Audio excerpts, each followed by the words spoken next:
Back again for our weekly golf preview this week. Hey, it's a major championship week, right? And the Open. Don't call it the British Open. Don't you dare call it the British Open, right? It's the Open at Royal Portrush this week being played. We'll do a little housekeeping. We'll do a little cleanup from last week first, and then we'll get into some of our talks and discussions for the upcoming weekend. Hey, this is the good thing. This is the official signal of the weekend. Whenever we do the golf stream, the weekend is basically already here. It's time. Green, what's going on? Every day's a weekend when you love what you do. Never work a day in your life if you do what you love. Teach a man to fish, he eats for a day. Fish a man to eat, he works for a lifetime, or whatever the phrase is. I'm doing well. We're feeling good. I don't love the time difference, the time zones. I want to watch this. I'm excited for this event. I'm going to walk you through some of these holes and the layouts. This course is crazy. And I don't want to be up at 1:32, 3 a.m. watching it. I want to be asleep. So that's going to be a struggle. But we're going to make it work. And admittedly, I did not watch a ton last week just because of sort of the time issues. And we were really busy with my wife's father's birthday, and we had a lot going on. So I'll be more dialed in this week. Well, and look, last week's a little bit more of a tune-up anyway. It's a tune-up to get your clock ready. I mean, look, hey, I'm a night owl anyway, so this tournament in particular is always a bit of a challenge for me because I'm generally already up when it's teeing off. And last week was a little different. This week it's like, hey, it's even earlier. So yeah, they're teeing off. It's hard to turn it off. A lot of times I'll just end up kind of turn it on, I watch it, and then you kind of doze in and out, watch a little bit, keep it on the TV through the night. And it's one of the few times that I'll sleep with the TV on because then you just wake up and the golf is still going, right? So I'm getting AT&T fiber tomorrow with no data cap. Xfinity has been playing, our provider currently has been playing some bad games, and we have how do you cap home internet? I can't even fathom why that's a thing, but it is. And we pay $65 a month for pretty slow internet with a data cap. And I looked, and you can get fiber for cheaper. So, maybe I'll be able to leave the TV on is what I'm saying, because I won't have to, worry about going over, because we got two TVs in the living room. It's somewhat of a contentious topic. My wife did not. She said, I don't want my living room to look like B-dubs. But when you do what I do, for a job. Why not? First of all, why not?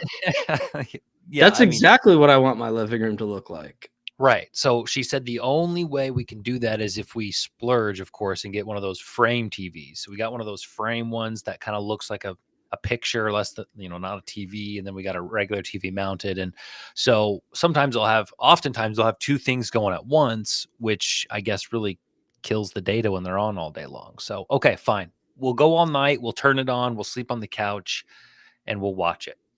I'm in.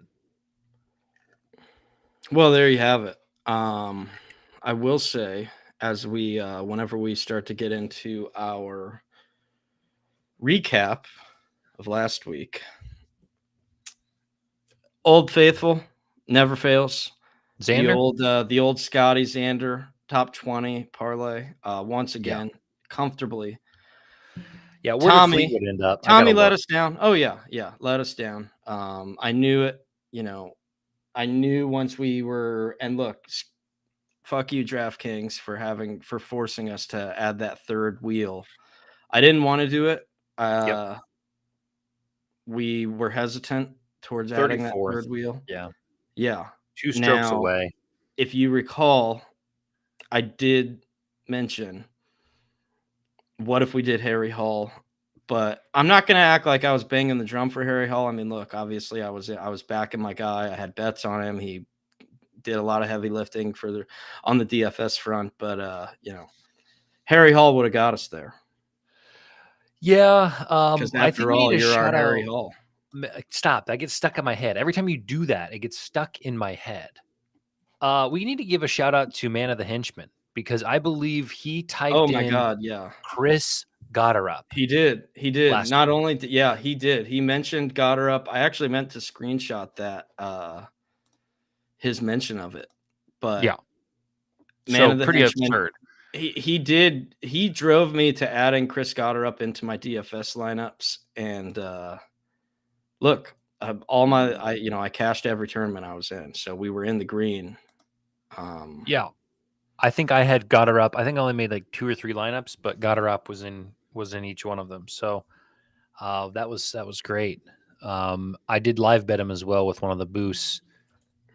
I mean, there was no read. He was just up 4 strokes and looking good after round 2, and I was just like, I think he was still 9-1 or something, um, up to 4 strokes, and I was like, I don't see a ton of scoring here, so let's let it rip. I'm going to share this because I suppose if we want a double victory lap, if we want to go, I mean, Chris Gotterup was on here. Like, it's not cute. He was only on the mod. He only of the 10 trials, he only popped up twice. He was the last name who made the cut. But if we're gonna take a mild pat on the back, Chris Gotterup was on our selected list of guys who could perform well here. So we'll take that and we'll feel good. But I think we should spend more time talking about what we have this week. Are you good with that? yeah, that's And fine. you wore the green today. That's nice. That's I think it's fitting for not only golf but for my brand. So thank you for your Yeah. unintentional Yeah, support. the old Larry Bird shirt, right? The hick from French Lick supporting our great state of Indiana. There you go. Wonderful. So here we go. Royal Portrush. 7381 yards, par 71, links style, but an interesting links style it is in that a lot of links courses kind of go out and then come back.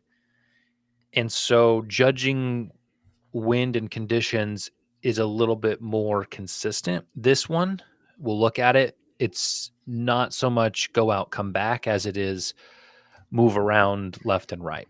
The last time they played here was in 2019. So I put good luck on here just because the model is going to be somewhat inconsistent in the fact that we're not going to have a ton of data for this course specifically. It's also undergone some changes. So we can kind of look at it, get a feel for what it's going to demand, and then work backwards in that way.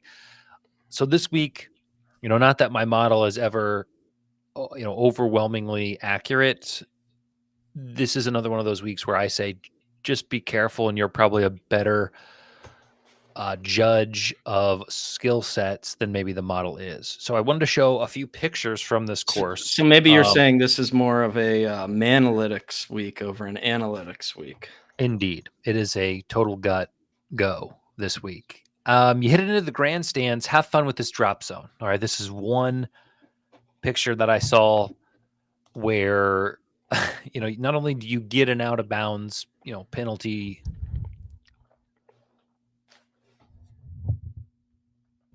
stroke, you're going to have to drop it. Oh no.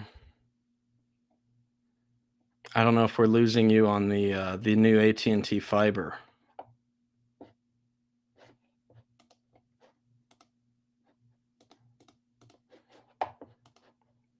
Green, are you there? Are you there, Green?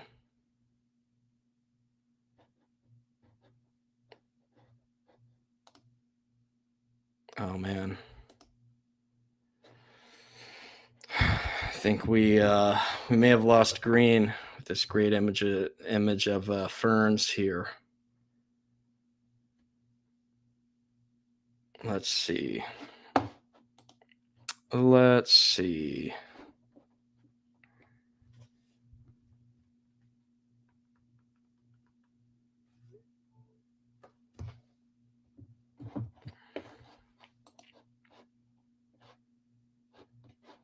All right. Well, we will have Green Means Go joining back in shortly. He did say they were installing some new AT&T fiber, so maybe that could be playing in here.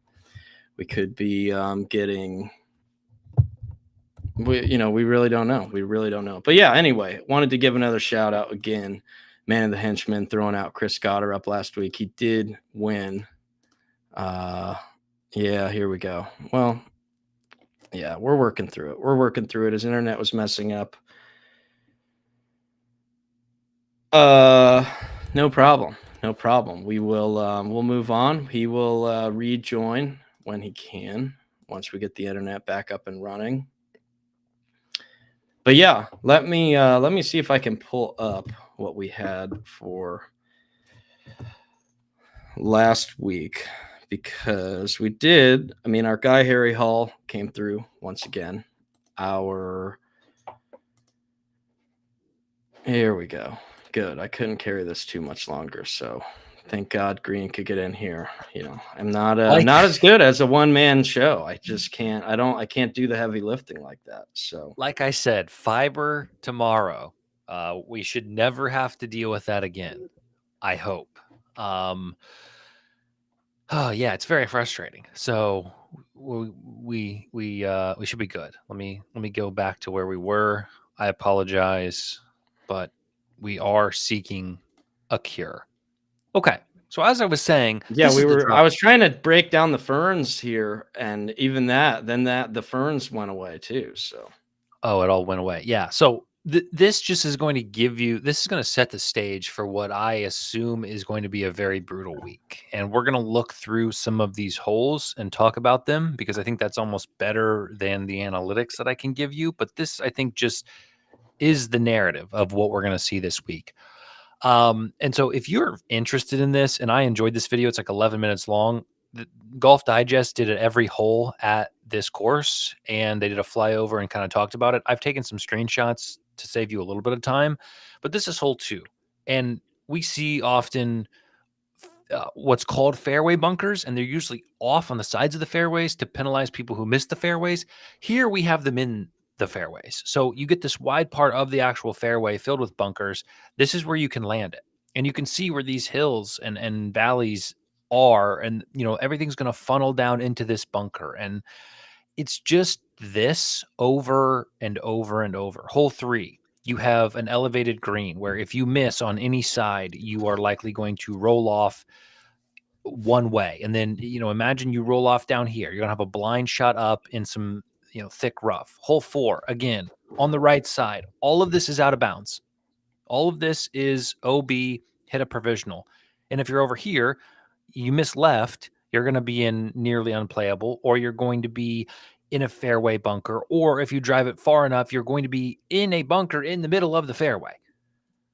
And then that's the approach on hole 4, or the drive on hole 4. Then the approach, this is where you're coming in right here. So there are mounds at the front of the green that you're going to have to navigate around. Hole 5, while this is fairly wide open and looks beautiful, wind is going to be a massive thing coming in here off the coast. Hole 6, this is a par 3, and just this kind of gives a good picture of the entire course, where if you're not accurate, I mean, good luck.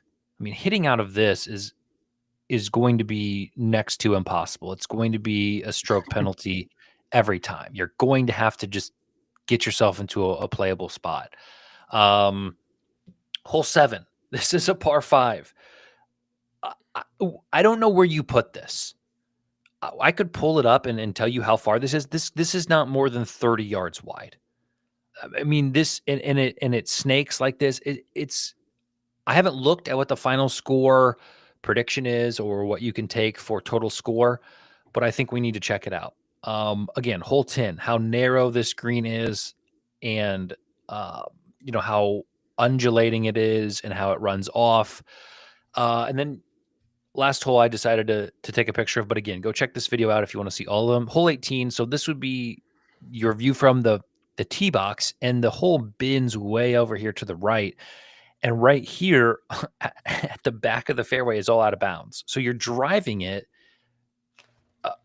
straight into and out of bounds. Like you hit it too far, it rolls out, you're going out of bounds. It's just this line. So you got to take it this way, and then you got to mess over here.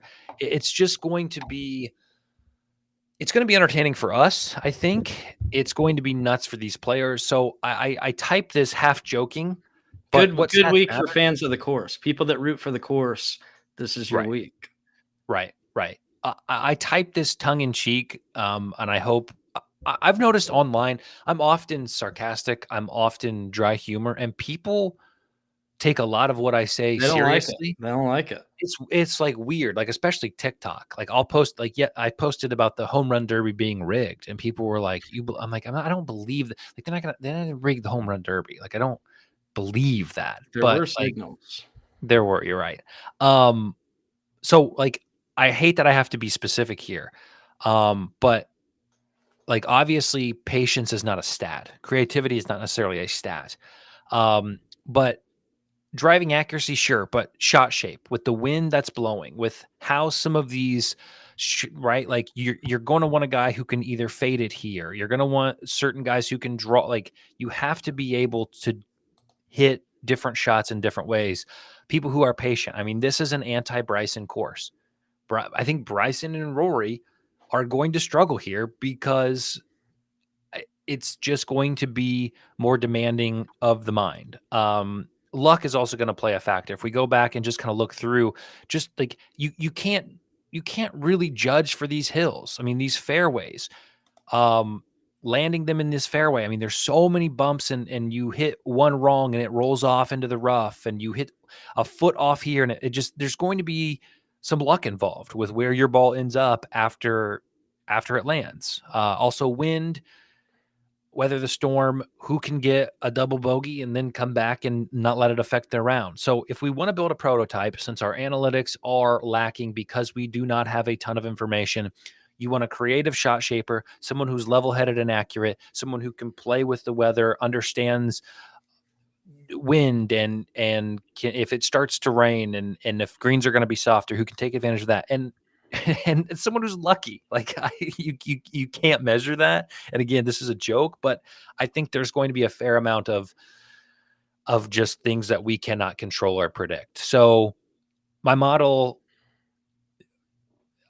take it for what it is. I tried my best. There's a lot of emphasis on accuracy. There's a lot of emphasis on difficult courses. There's a lot of emphasis on approach play and scrambling and bogey avoidance. And this is what it came up with. So I will say on the top, I don't like Colin. I don't like where he's at right now. I will not touch Colin, but I think a lot of his bumps were his approach play. Obviously, he's a good iron player, but his putting and driving, I just don't trust right now. Scotty, as you would expect, Fleetwood, as you may expect. And then, yeah, we can talk through this. We can go down the list and maybe talk about some options. But I guess my main message, if you don't take any advice, the rest of the video from myself, I'm going to say, if you're putting any money on this, do it with only the anticipation of having fun and it being entertaining, because I am not going to sit here and say that we can handicap this event.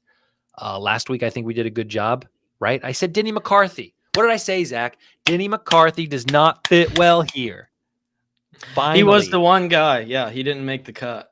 And you said, what, is he not going to make the cut? He's made 17. I said, I don't know. We nailed everything else. Yeah. And by we, I mean me, but you nailed that one. So you typically are more accurate in this, and which is funny because like I feel like I'm supposed to be bringing the information, and you always kind of talk me out. No, but this is why it's good. It's the analytics and the analytics. So right. We kind of get both sides of the coin here.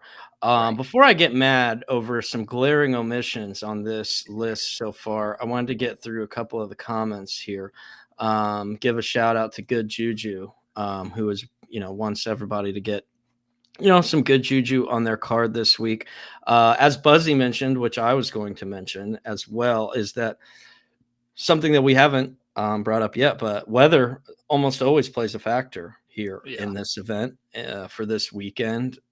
Tee times certainly matter. Groupings matter based on if you can avoid the rough stuff or not, if you get into some hairy weather situations, and especially with it being coastal, there's going to be some wind. There's going to be some, things can kind of spin up and spin back out from a, rain misting perspective, and that could have an impact on guys' game based on, you got to be able to kind of battle through the elements. You got to, you did a great job laying out the course and what to expect from the from the course and shot shaping perspective, but then there's the elements generally play a very big impactful role here as well. So anyway, without further ado, where the hell is Xander on this list? What are we doing? Yeah, I agree. Come on. I know. And what's funny is I actually quite like Xander this week. Yeah, of course. I mean, yeah, you already knew where I was going. So let me Like, I again, this where is guy Xander? is Yeah. priced. He's like, and like this is a guy I'm gonna have, obviously I'm gonna do my normal shtick with Xander. Throwing him in, the Xander Scotty tandem, the top 20 tandem, just the automatic free money, infinite money glitch with those two. But, if there was a time to do an outright and Xander look, I know it was a different track. Xander's won this event.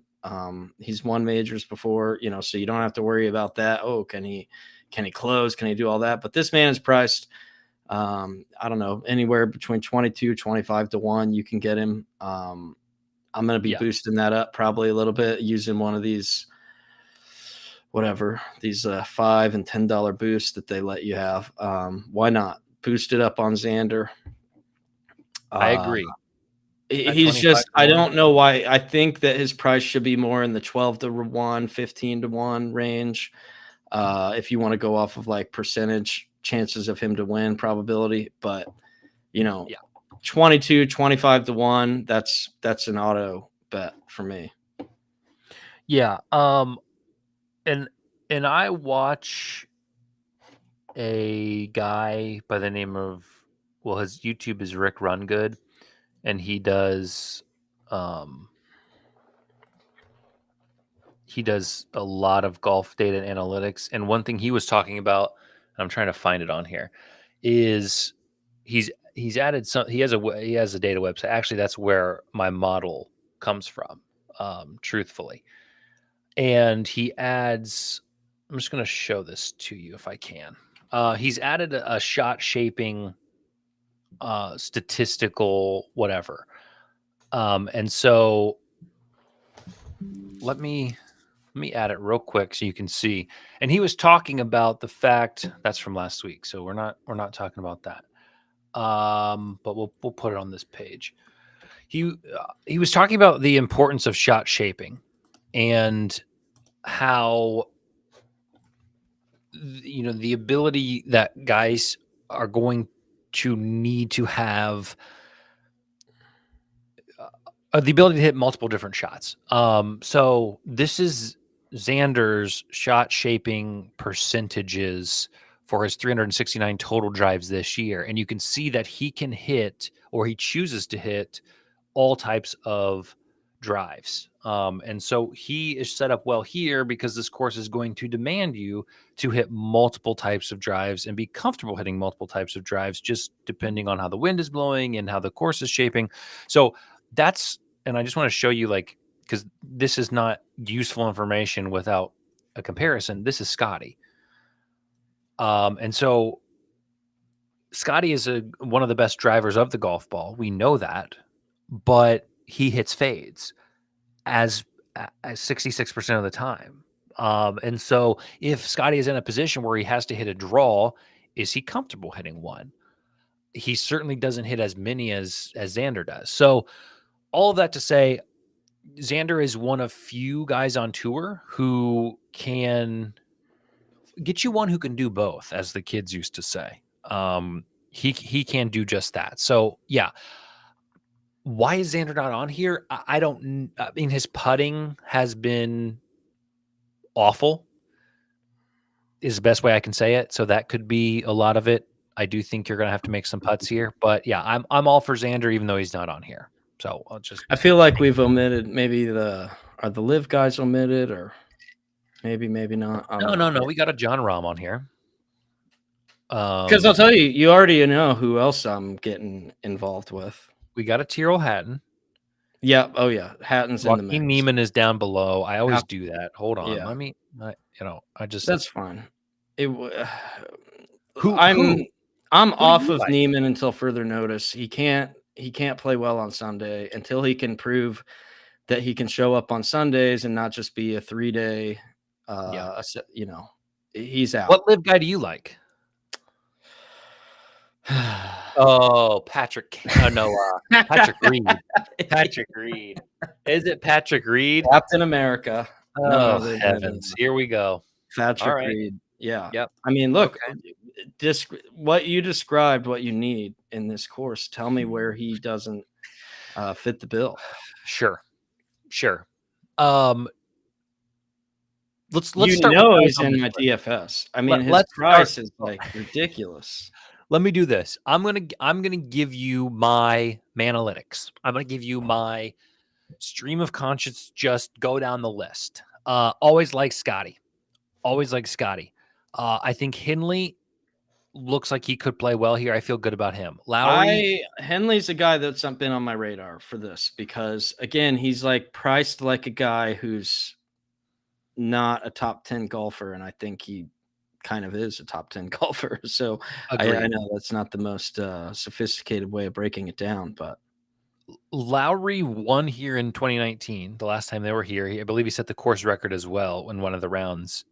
I'm still nervous about his horrible showing at that difficult course. However many weeks ago, where he was like plus 14 or just something absolutely unheard of.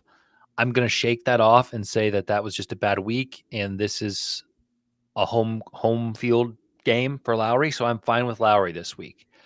I think Harris English, while I wouldn't take him outright, I have a feeling that his price on DFS is going to be value. I think for as well as he's been playing, I'm fine with that. Sepp looked good last week, but I don't care too much about him. Honestly, you don't like Sepp Straka here. I don't like Sepp Straka here. No.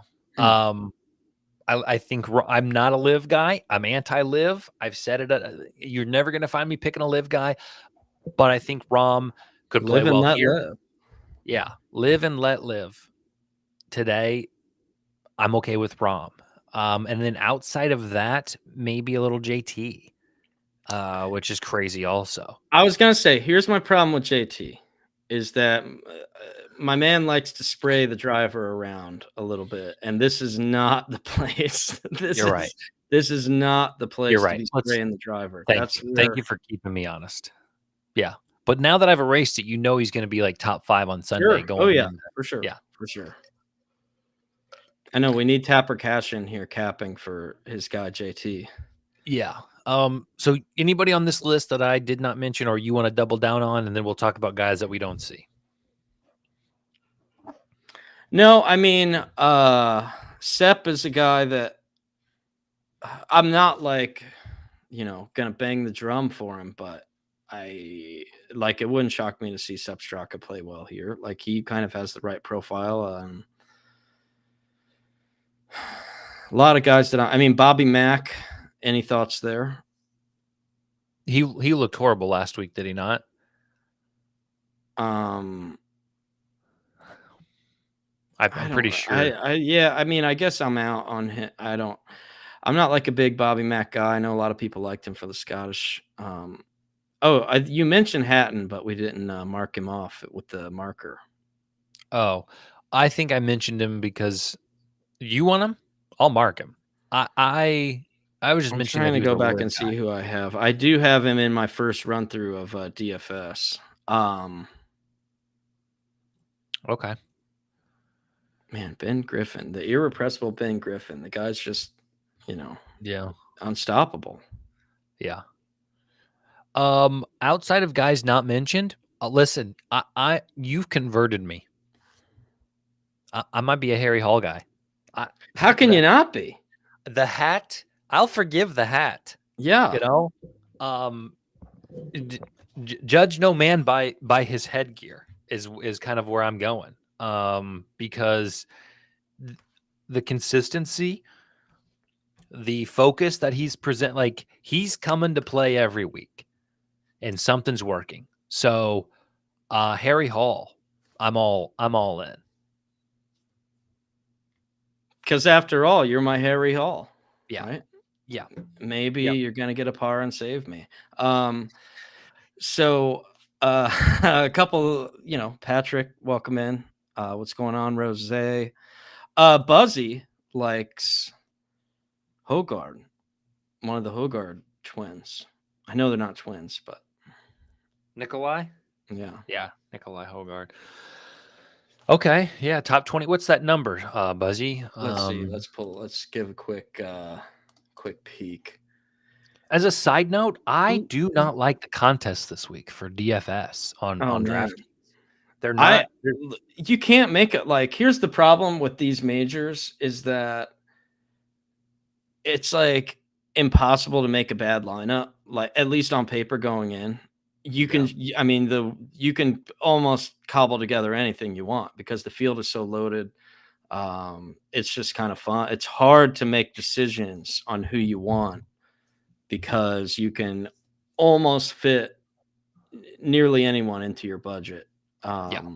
Especially if you're like me and you just avoid Scotty. I mean, 14-2 is a little rich for my blood on Scotty, but I mean, like, I feel pretty good about the guys I have here. Now, let me throw a little bit of a curveball and see what your thoughts are. I'm ready. How do we feel about Cam Smith?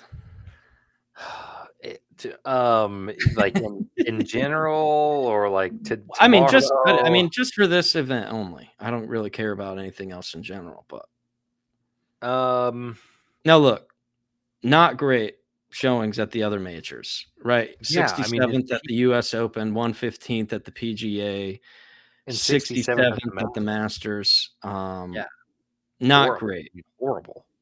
Not, but I'll humor you. Let me dive in. 6,800 on. He's cheap.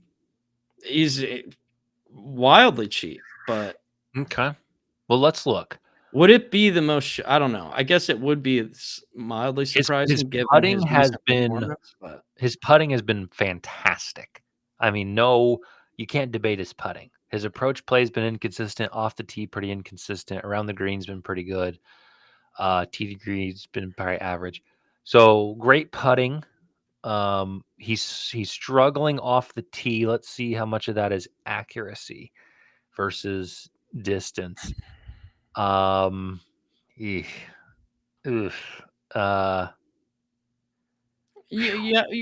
to hitch our wagon to him.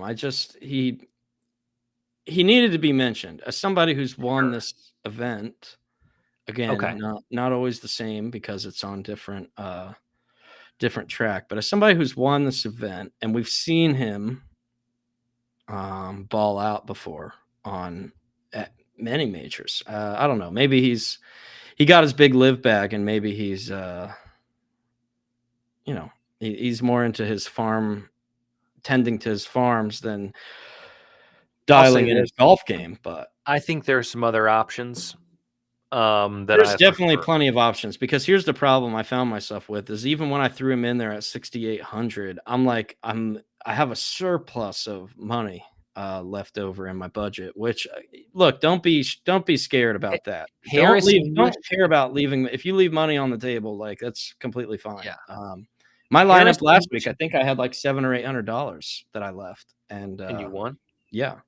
I finished like second in a couple of like 100-person contests. Wow. Yeah, I got her up 6,900. Just won last week. Look at Harry Hall and Harris English down there, 64. Both of them.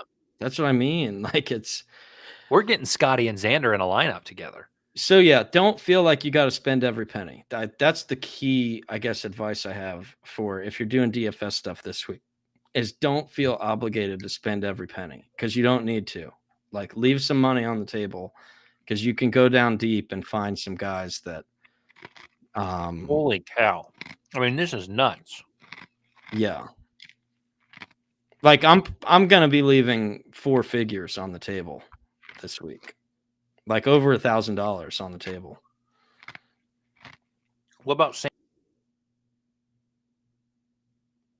Oh no. Did we get fibered again?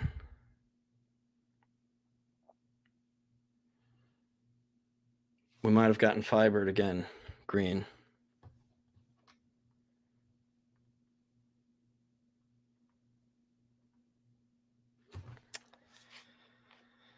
Oh boy. Yeah, no worries. Hey, we'll keep things rolling.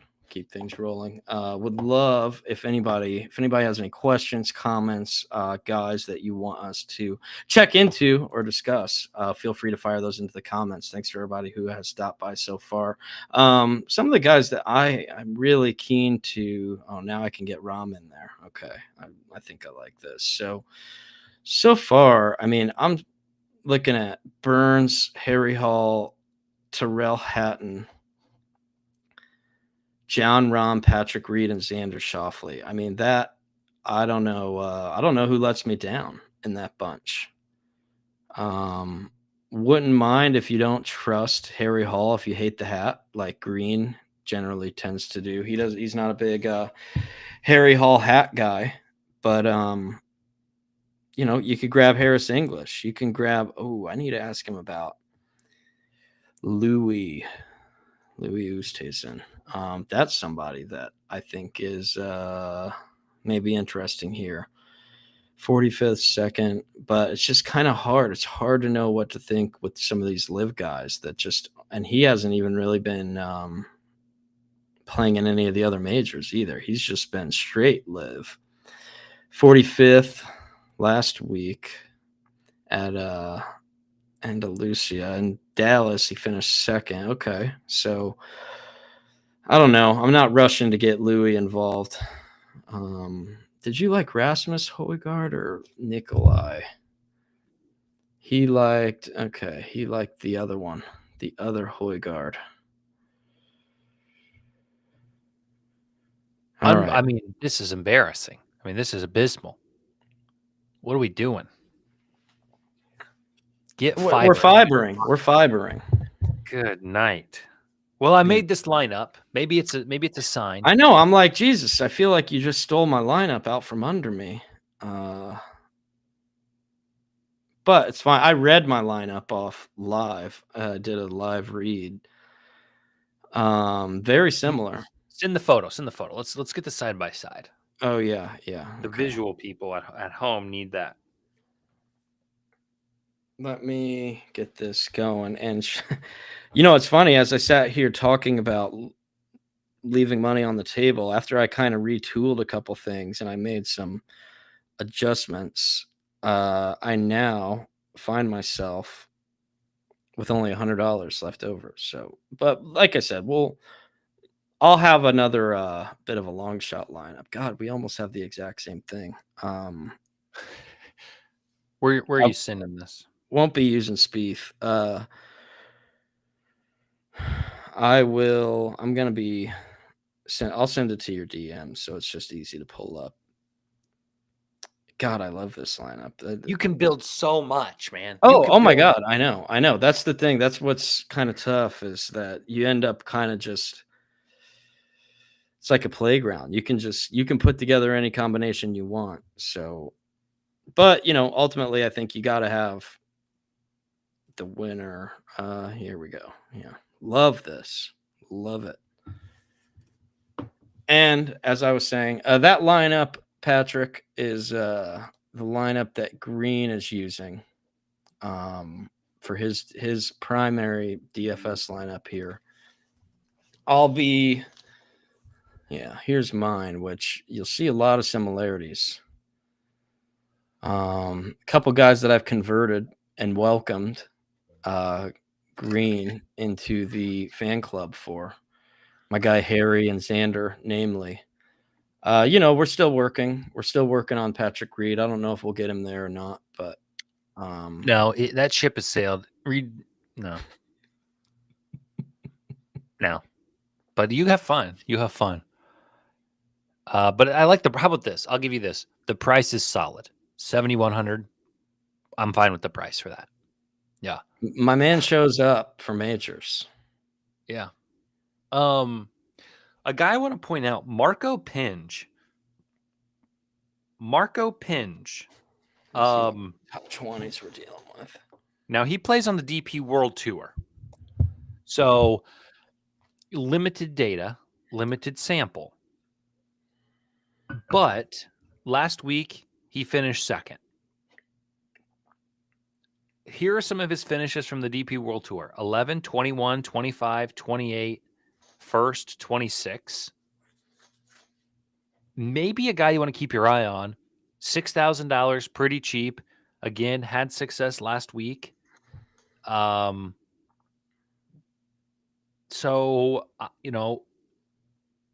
I made a lineup that I made another lineup. We'll just say that here. I'll put it on here because it needs to be discussed.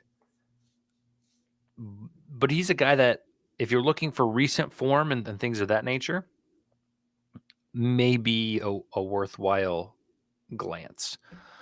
So yeah, I'm kind of cheating here. I'm gonna give you another lineup. Once it loads in, fiber, Oh yeah, love it when there's a no picture guy, when it's a flag guy, especially when it's a home game for him. Yeah.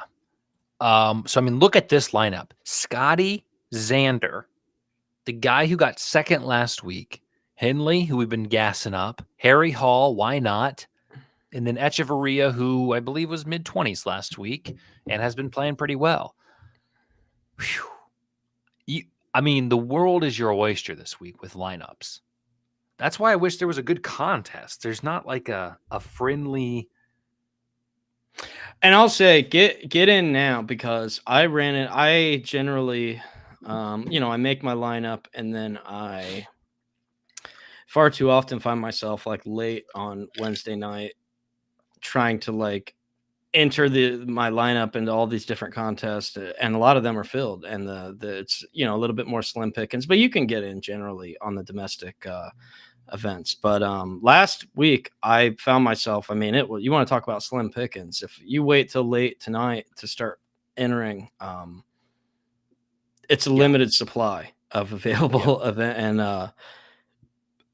look, my lineup did exceptional last week, to put it mildly, but I undoubtedly left some money on the table because there just weren't as many available contests. Yeah.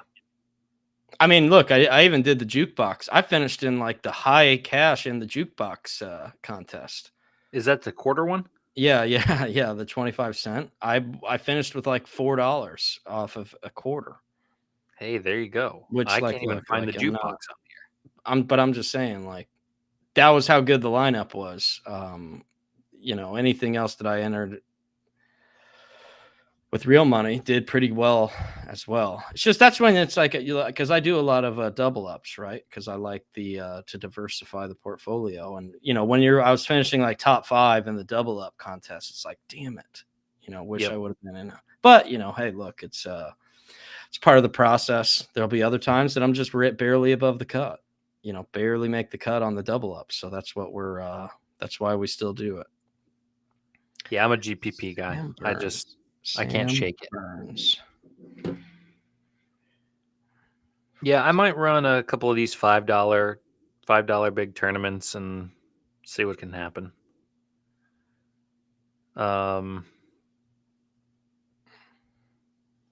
Drive the Green tournament. Yeah. So my special, right? My every week free money glitch, infinite money glitch special. Scotty and Xander both to top 20, including ties. Always do. I always do the including ties. You don't have to, but Plus 150. That's pretty good. It's pretty good. If you want, I wish we had this option last week instead of fucking Tommy Fleetwood. Loser. You're fired up today. You've let some go. You've let a couple of look, F goes. Yeah, Well, look, like I said, it's the weekend. Okay. Yeah. Once we do our golf stream, the weekend is here. Yeah. I mean, usually you keep it pretty tight knit, but you're going. I mean, you're letting them. You're zinging them Well, I'm out. pretty mad at Fleetwood. I'm pretty mad at Okay.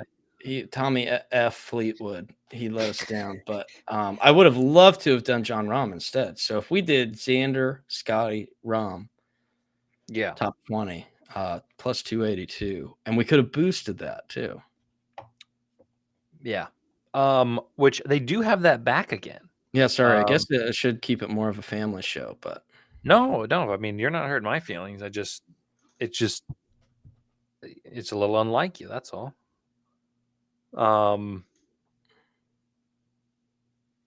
Do we run back another one before we go? Because I do have to. To go. What, Pretty another soon. lineup? Another DraftKings has that top finish parlay again. Oh, do they? Well, then yeah. that's the move. Scotty, Xander, Rahm. That's it. Scotty, Xander, and Rahm. That's what you want? Yeah. I mean, you don't want to have a little fun? No, because two of those guys are my auto bet anyway. Okay. All right. And now we're just, we're throwing Rahm into the mix. If you want something fun, let me see what the price is on Bryson to miss the cut. If you want a fun bet. Let's see. Bryson DeChambeau missed the cut plus 230. I don't hate that. If you want to go, maybe a little less risque, JT to miss the cut plus 155. No. I think JT's going to be good here. Plus 155 if you like JT to miss the cut. Okay. The last thing I'll add is, listen, I'm going to. Also, real quick, I know I dunk on him. I've been shitting on him constantly, week in and week out. Wyndham Clark, lo and behold, finally showed up for an event. So congrats to him. He didn't break his driver. He didn't have a temper tantrum. He didn't break his locker. He didn't do anything. He kept his emotions in check. And, by God, he finally decided to show up and play well for once. So. Good. Yeah. Good on you, Wyndham. Yeah, and we had him, believe it or not. So we'll take that. Well, we didn't. You had him. Yeah. The last thing I want to add, and I'm going to leak an edge here. How dare you? How dare you? Do I need to end the stream? Because I think it's the right thing to do, and it's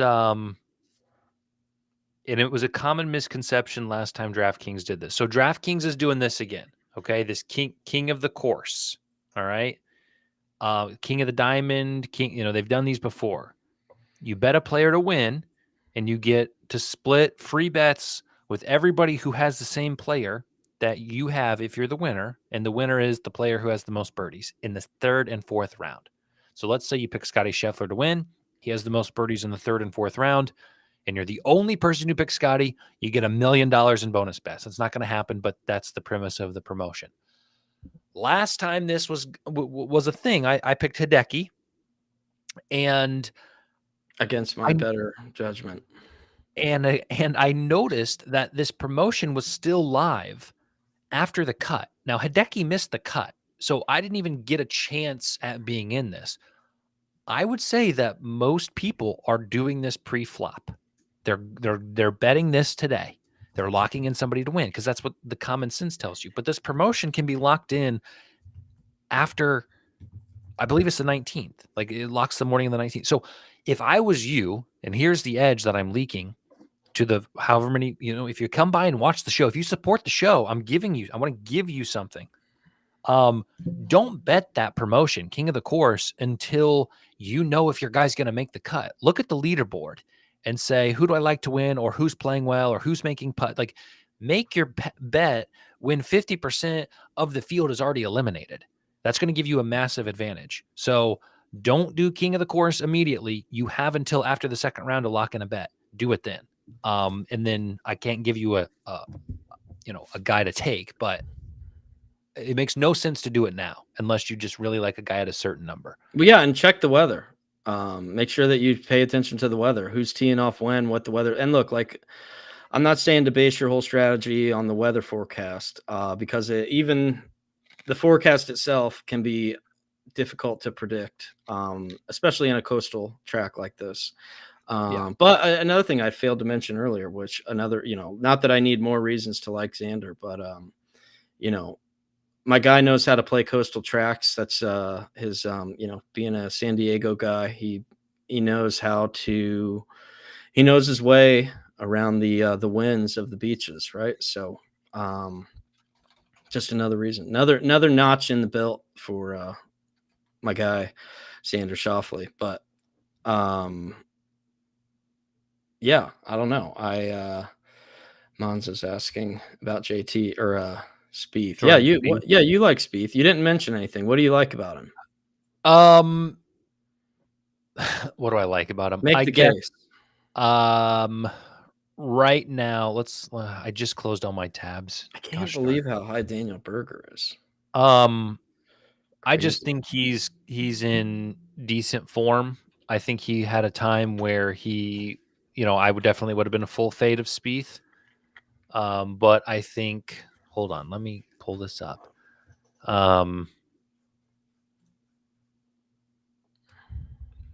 Sorry. The other thing I'll say that you can do, maybe if you want to do the round matchups, some head-to-head round matchups, is check the weather on those too. You might be able to find a guy that has more favorable conditions that he's playing in.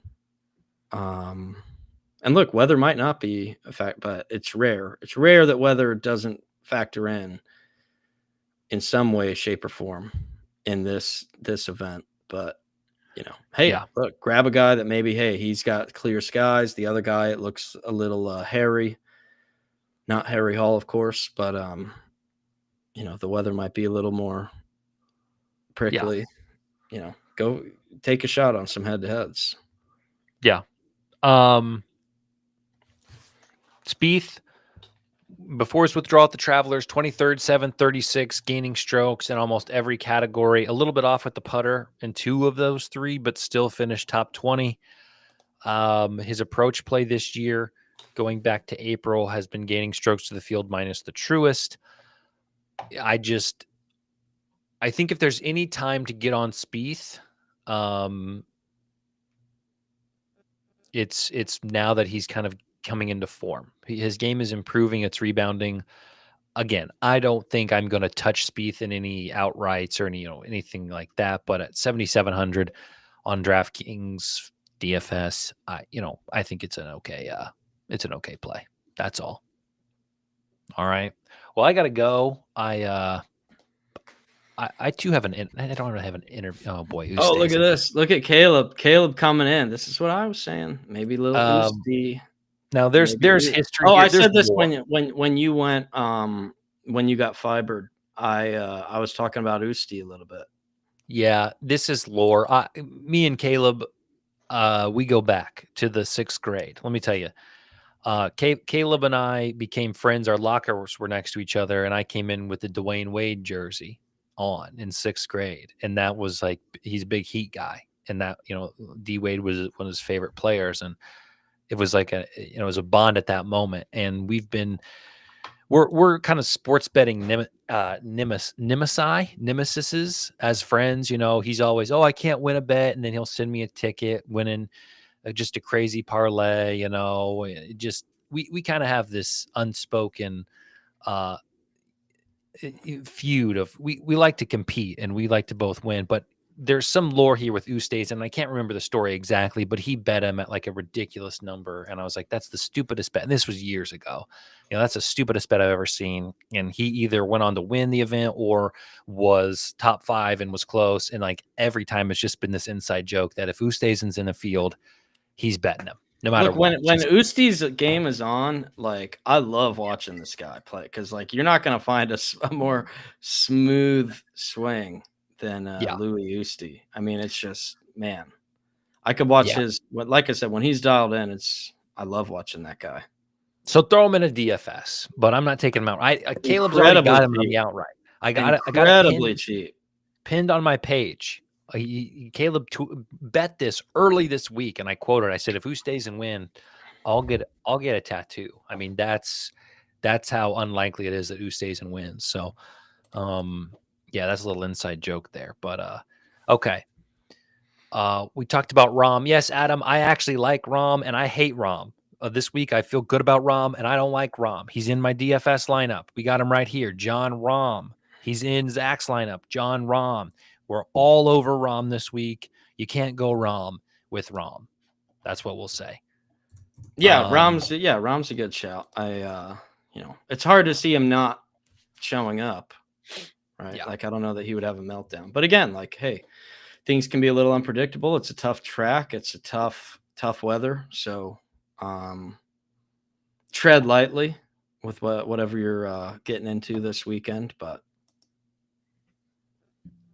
yeah, Manalytics. Have fun. It's a great DFS week, like I said, because you can throw together any combination of anything you want. Man, oh man, I can't find a hole. I don't find any holes in my lineup. There's not anybody that I'm like, oh man, he might not show up. You know, who's gonna mess me up here? Yep. You're good.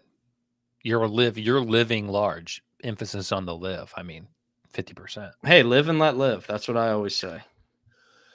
All right, knock this off. X gonna give it to you. Hit the X. Hit the X. Quit the stream. Yeah, good luck. We'll see you guys at tea time tonight, about 1:30 a.m. Eastern.